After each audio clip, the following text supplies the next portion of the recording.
In this video, we'll be looking at the concept of integers. Now, some of the questions that we'll be answering in this video includes what is integers. We'll also be looking at 8 rules to help you guys better understand this concept.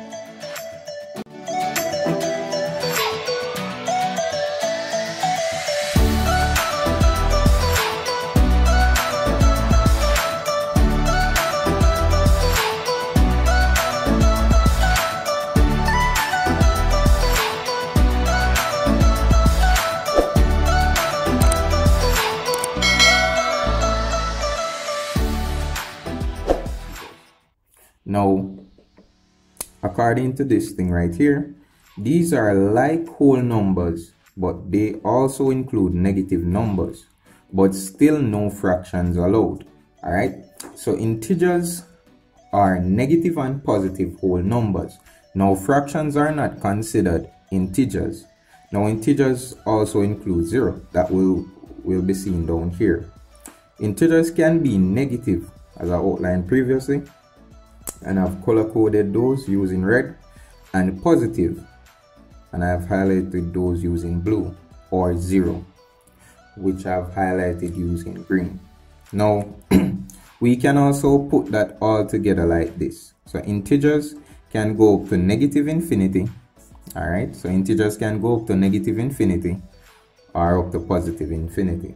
All right, so this is how we do it. This is how you count. So you start from 0. If you're going in the negative direction, then you'll start at -1, -2, -3, -4, going into positive direction, 1, 2, 3, 4.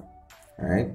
So now that we understand what integers are, now what we want to look at is how to manipulate integers. All right. And I have the rules right here. All right. So rule 1. And let's look at what rule 1 says to us. Whenever we have two numbers with different signs, step 1, we must find the difference between both numbers. Step 2, the result obtained in step 1, so after we found the difference between the numbers, the result that we got, it will take the sign of the larger number. Now look at some examples down here now. Alright. Now, here we have 8 minus 3 equal 5.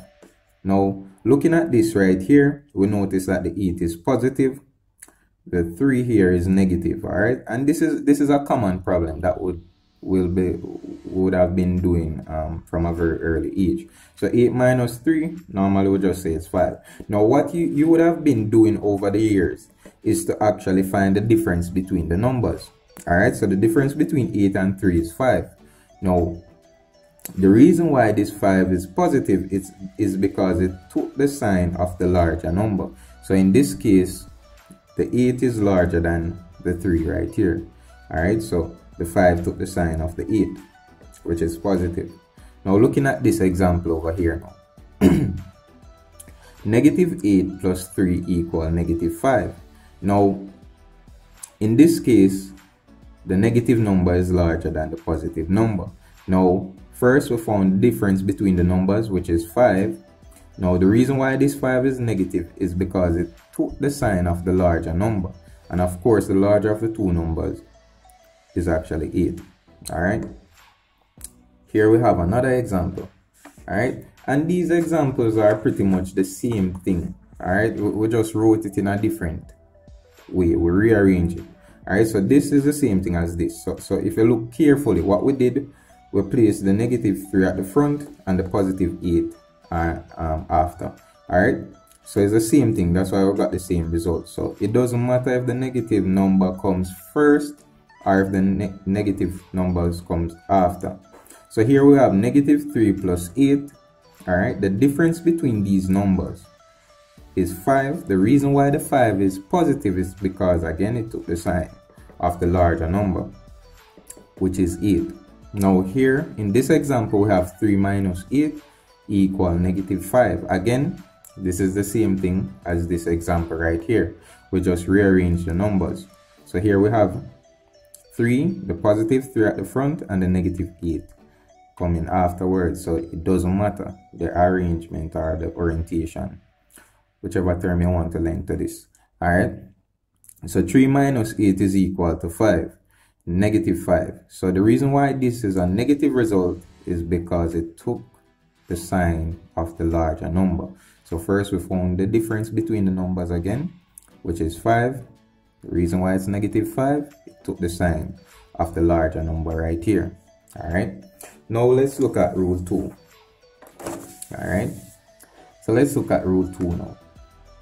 Alright, to ensure all of that is in there on the screen. Now, according to rule 2 now, whenever we have two numbers with the same sign, we add both numbers and keep the common sign.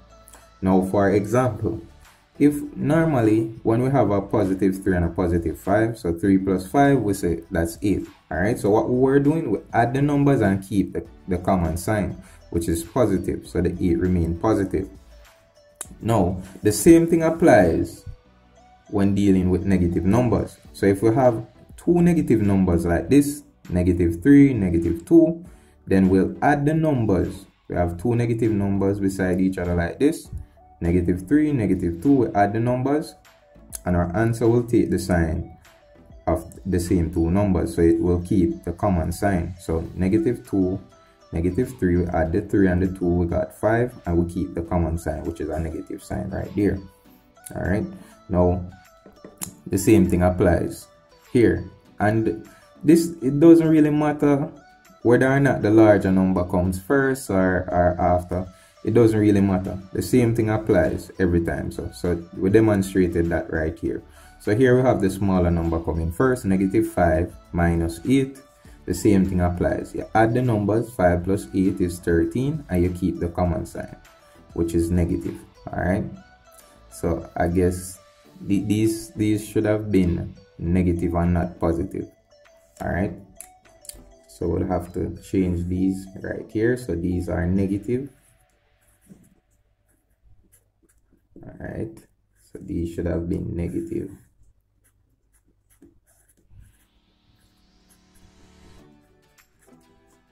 The same thing for this as well.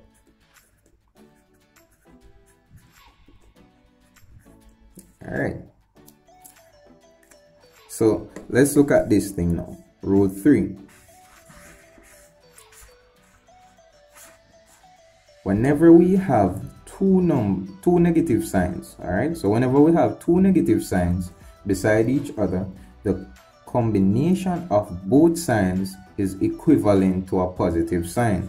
Alright, now let's look at this thing right here. Now, anytime we have something like this, two negative signs coming together like this, then we know that these things are the same thing as a positive sign.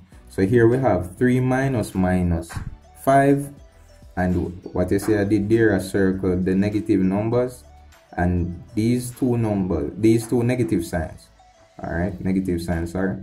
So these two negative signs is the same thing as a positive sign right here. So this thing is the same thing as saying 3 plus 5. Alright, and 3 plus 5 is 8. Now look at the next example. Example 2, negative 8 minus 5. The same thing applies. So we know what this thing gives us according to the rule. So this thing is equivalent to a positive sign, negative 8 plus 5. Now here we end up with what? With rule 1.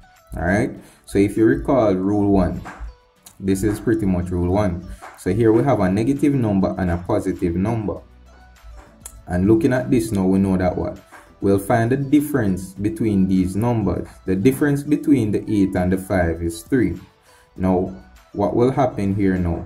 The result will take the sign of the larger number in this case, and of course 8 is larger than 5, so this is a negative 3 right there. Alright, so that would have covered rule 3. Now what I want you to do, if you're not clear on previous rules, you can simply pause the video, rewind the video, do what you have to do to get that down pat. Alright, now looking at rule 4. Let's see rule 4. Here we have this thing now. whenever we have a negative and a positive sign beside each other, the combination of both signs is equivalent to a negative sign. Alright, so once we have a negative and a positive sign beside each other like this, and it doesn't matter which one comes first, it doesn't really matter. Alright, both the sign would be equivalent to a negative sign right there. So here we have 3 minus positive 5.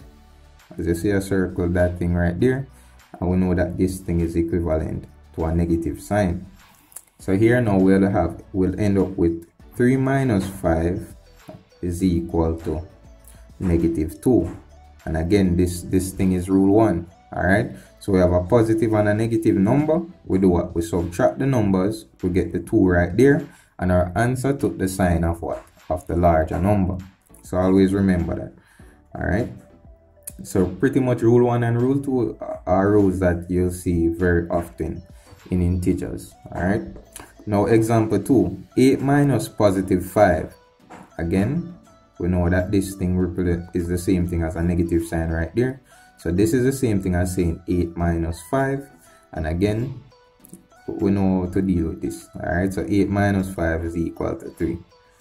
Alright, and this is the same thing as rule 1, but we have been doing this for a very long time, so I don't really have to highlight that.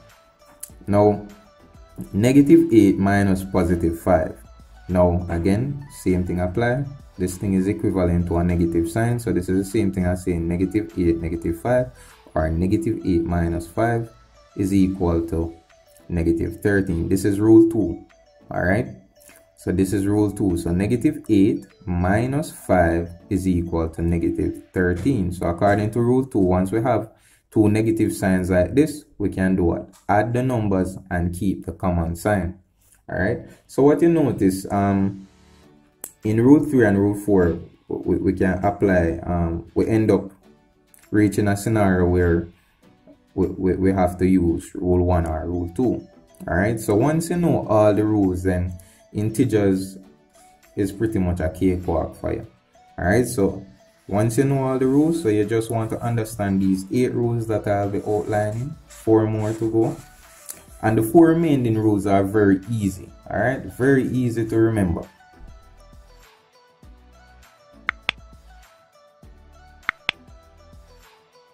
Now, whenever we multiply two numbers with the same sign, the result is always positive. For example, 4 times 3 is equal to 12. Alright, so 4 times 3 is equal to 12. Example. And we know this thing. So we have two positive numbers. 4 times 3 is equal to 12. We have been doing that for a long time. Now example 2. Here we're finding the product, or we're multiplying two negative numbers. Now the product of two negative numbers will always give a positive result. As we can see here, negative 5 times negative 4 gives us a positive 20 right here. And looking at example 3, example 3 is the same thing as example 2, just written in another form. The bracket simply means multiplication. So this is the same thing as saying negative 5 times negative 4. And that gives us a positive 20 right there. Alright, now let's look at rule 6. Alright, so looking at rule 6 now. Here we have, whenever we multiply a positive and a negative number, the result is always negative. Alright, so remember that. For example, negative 6 times 2 is equal to negative 12. So once one of the numbers that we are multiplying is negative, alright, so we're multiplying two numbers now, a negative number and a positive number, the result will always be negative. And it doesn't matter which number comes at the front. Alright, as you can see in example 2 right here. Here we have the positive number at the front and the negative number after that. And it doesn't matter which number, whether it's the largest or the smallest number, have the negative sign beside them. Alright, once one of the numbers is negative and the other one is positive, then you will get a negative result. Alright, so here we have 2 times negative 7, we got a negative 14 right there. This thing, again, this pretty much means multiplication, just like in rule 5, this example. Alright, same thing as multiplication. So this is the same thing as saying negative 4 times 3, negative 4 times 3, and that is equal to a negative 12 right there.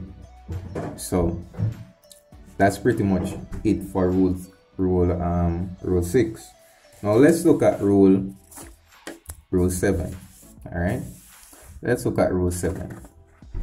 Now whenever we divide two numbers with the same sign, the result is always positive.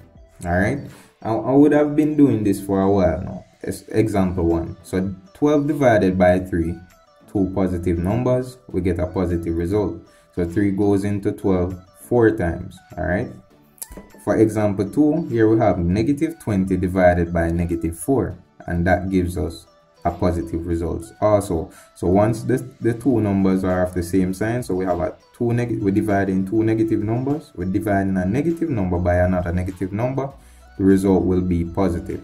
Alright, even if it takes the form of a fraction, the same thing applies, as you can see right here. So negative 18 divided by negative 9 will give you a positive 2 right there. Alright, and that's rule 7. Now let's look at rule 8. Now here we have rule 8. Now according to this thing, whenever we divide a positive by a negative number or vice versa, the result is always negative. Alright, for example, here we have a negative 6 divided by 3 is equal to negative 2. Alright, so, and it doesn't matter whether the negative number comes first or after, or whether the negative number is bigger than the positive number. It doesn't really matter. Alright, so once one of the numbers are negative, you'll get a negative result, as we can see right here. So here we have the positive number 15 divided by negative 5, negative 3. So as you can see, in this case the positive number was smaller.